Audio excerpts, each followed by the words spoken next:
School bus దగ్ధంపై అధికారుల విచారణకు సంబంధించి మరిన్ని వివరాలు కరెస్పాండెంట్ రాధాకృష్ణ లైవ్ లో అందిస్తారు.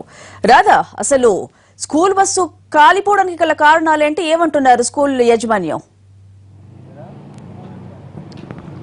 స్వాతి, ఉదయం ఇవాళ మణికొండ ప్రాంతంలో ఉన్న ప్రైవేట్ స్కూల్ బస్సుకు సంబంధించిన సంఘటనలో పెద్ద ప్రమాదమే తప్పిందని చెప్పుకోవచ్చు. ఉదయం స్కూల్ బస్సు మనం చూస్తున్న ఈ బస్సుకు సంబంధించి అగ్ని ప్రమాదం చోటు చేసుకోవడం జరిగింది. అతను ఉదయం డ్రైవరు ట్రయల్ రన్ చేస్తున్న సమయంలో, అంటే వాళ్ళు రోజు ఈ బస్సుని డ్యూటీకి రాగానే స్కూల్ బస్సుకు ఫిట్నెస్ ఏ విధంగా ఉందనేది ఒకసారి చెకప్ చేస్తాము, ఆ తర్వాతనే పిల్లల్ని తీసుకోవడానికి వెళ్తామనేది డ్రైవర్ చెప్తున్నారు. ప్రస్తుతం అసలు సంఘటన ఏ విధంగా జరిగింది అనేది డ్రైవర్ ప్రసాద్ ఉన్నాడు, స్కూల్ వ్యాన్ నడుపుతున్న డ్రైవర్ అతను.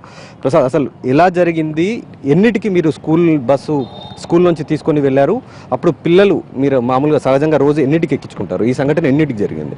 6:50 జరిగింది సార్. 6:50 జరిగింది సార్. మామూలుగానే సాధారణంగా అయితే మాకు మా అబిడ్స్ రూట్ సార్.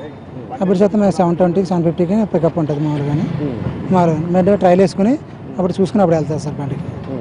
అప్పుడు బండి అంటే మీరు చూసినప్పుడు ఎక్కడి నుండి మంటలు వచ్చాయి? బానెట్ లోపల సార్. బానెట్ లోపల వచ్చినాయి. బానెట్ లోపల అంటే ఇంజన్ దగ్గర? ఇంజన్ దగ్గర సార్. ఇంజన్ దగ్గర కాదు, జస్ట్ మన స్టీరింగ్ ఉంది సార్, దాని పక్కన ఏసీ కంపార్ట్మెంట్ ఉంటుంది, దాని లోపల వచ్చింది సార్. ఏసీ కంపార్ట్మెంట్ లోపల వచ్చింది. ముందు నాకు స్పాట్లో వచ్చిన దగ్గరికి ఇక్కడికి వచ్చినప్పటికి స్మెల్ వచ్చింది. స్మెల్ వచ్చినప్పుడు ఇక్కడికి వచ్చినప్పుడు మంటలు కనిపించిన వల్ల బండి అమ్మని సెల్ఫ్ ఆఫ్ చేస్తాం సార్. బండి సెల్ఫ్ ఆఫ్ చేసి ఈ లోపల మంటలు ఆర్పడానికి ట్రై చేస్తాం. మా దగ్గర చిన్న ఎక్విప్మెంట్ ఉంది ఆల్రెడీ. అది ఈ లోపల తీసి ఆరిపినప్పుడు మామూలుగా పొగ వచ్చేసి కనిపించలేదు. ఆ కనిపించే వల్ల మంటలు ఎక్కువ వచ్చేసాయి. మీ బస్సులో ఫైర్ ఎక్విప్మెంట్ ఉంది, దాంతో ఆర్పే ప్రయత్నం చేశారు. ఈ లోపల మా పొగ వచ్చిన వాళ్ళు కనిపించలేదు, మంటలు ఆటోమేటిక్గా రేగిపోయినాయి. పెద్ద మంట వచ్చేసింది సార్. ఒకవేళ బస్సులో పిల్లలు ఎన్నిటికి ఎక్కించుకుంటారు? మీరు 6:50కి ఎక్కించుకుంటారా? లేదు సార్, ఇంకా అబిడ్ సార్.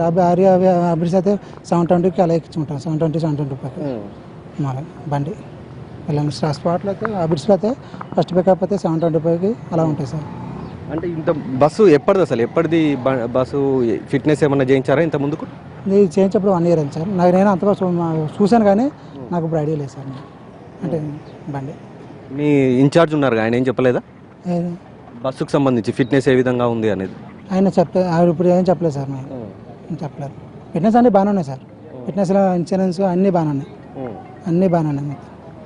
ఏసీ దగ్గర అంటే ముందు భాగంలో మనం చూస్తే, ముందు భాగంలో ఇప్పుడు మనం ఇక్కడ కింద కూడా ఒకటి చూడొచ్చు. ఇది రేడియేటర్స్కి సంబంధించింది, బస్సుకు సంబంధించిన రేడియేటర్. ఇది డ్రైవర్ దగ్గర స్టీరింగ్ వద్దనే ఈ ఒక్కసారిగా స్మెల్ వచ్చిందని ముందు చెప్తున్నాడు. ఆ తర్వాత మంటలు అంటుకోవడం జరిగింది.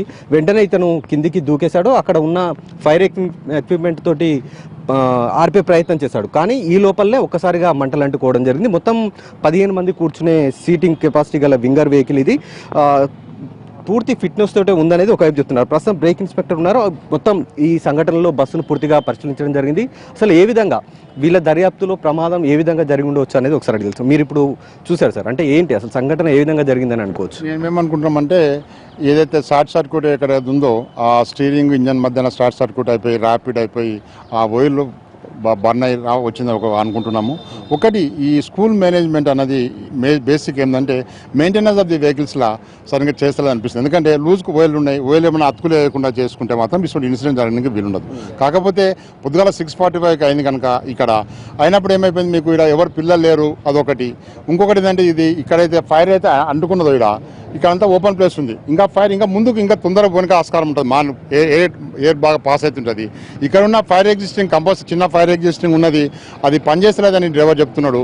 అది ఒక negligence of the maintenance. Fire existing name పెట్టకుండా ఫైర్ ఎగ్జిస్టింగ్ అన్న పని చేస్తుంటే దాన్ని మనం ఆపగలమని మనం అనుకుంటున్నాం.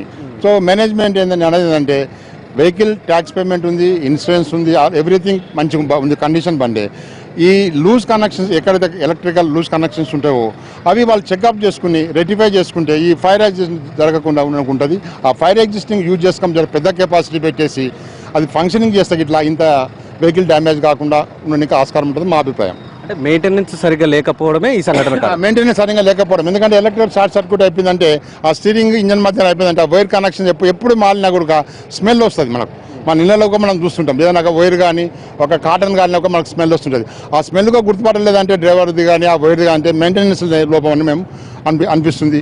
మేనేజ్మెంట్ పైన ఏమన్నా యాక్షన్ తీసుకున్నాం? మేనేజ్మెంట్ ఇప్పుడు ఇంకా మేనేజ్మెంట్ దగ్గర పోతాం, మేము స్కూల్ పోతాము. ఇప్పుడు స్పాట్లో ఇన్స్పెక్షన్ చేసినాక వేరే పనులకు ఏ విధంగా ఉన్నది, electrical wiring system loose connections ఉన్నాయా అని ఒక తరో చెకింగ్ చేసినాక కానీ మనకి ఈ పనికి ఏ విధంగా ఒక అవగాహన రానికి మనకు ఆస్కారం ఉంటుందని నాకు అభిప్రాయం. ఒక 15 నిమిషాల తర్వాత కనుక ఈ సంఘటన జరుగుంటే మాత్రం ఖచ్చితంగా చాలా ప్రాణ నష్టం మాత్రం జరిగి ఉండేది. ఎందుకంటే డ్రైవర్ దిగి మంటలను ఆర్పేందుకు అతని దగ్గర ఉన్న సిలిండర్ ఒకటి ఉంటుంది, అది దాంతో ఆర్పే ప్రయత్నం చేసేలోగానే బస్సు మొత్తం కాలిపోయింది. అంటే ఒకవేళ పిల్లలు ఉంటే అతను డ్రైవర్ దిగి పిల్లల్ని కాపాడాలన్నా కూడా చాలా ఇబ్బందికరంగా ఉండేది. మొత్తానికి ఈ సంఘటనలో ఎవరికి ఎలాంటి ప్రాణహాని జరగలేదు, స్కూల్ మేనేజ్మెంట్ నిర్లక్ష్యం వల్ల ఈ సంఘటన జరిగిందనేది రవాణా శాఖ అధికారులు కూడా చెప్తున్నారు. రైట్.